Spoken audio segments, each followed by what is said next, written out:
Hi, I'm Randy Altman with Cospective. We're here at Siggraph 2016, and I've got Rory Mcgregor from Cospective next to me.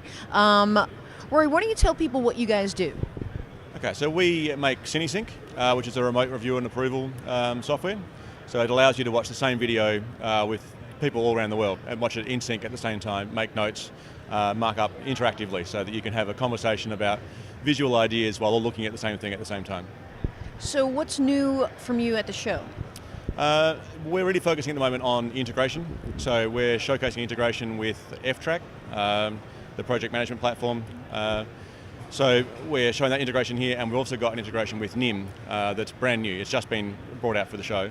And the idea is that we can take material that's being stored in those platforms and be able to review them interactively, and then send all the information, all the notes back, and store them correctly against the correct version of the correct shot back in those platforms. And you're saying that NIM is it a bidding aspect to that product?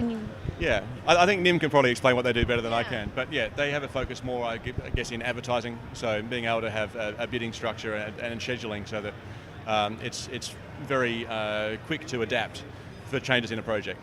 Whereas some of the other guys focus more on the visual elements and the versioning of things. NIM's, I guess, designed for faster turnaround.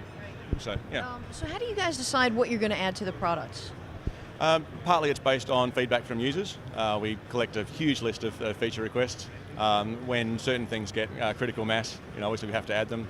From time to time, we're pushed. Obviously, recently we had to replace QuickTime across our platform, partly because of the whole Windows security issue, but partly also because QuickTime was basically being deprecated by Apple anyway. So we've developed an entirely new playback engine for Cinesync, which is faster and better, and it gets around any issues as well. It turned out well, actually. It did, yes. It was a bit of a scramble at the end, but it all worked.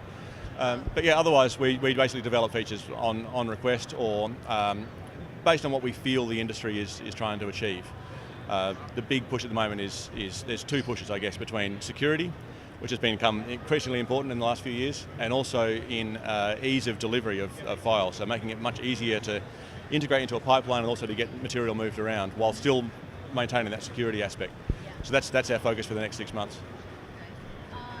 Anything that I haven't asked about the tool itself, or why don't you describe the user experience quickly, like someone that's using your tool?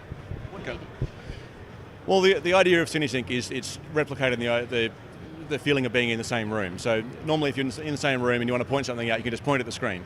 So with Cinesync you can do the same thing. You can draw on the screen, point things out, and everyone can see what you're pointing at, regardless of where they are in the world. So the idea is that it removes all the potential for miscommunication, for misunderstandings that can crop up when you're trying to describe something to someone. With Cinesync you can just show them.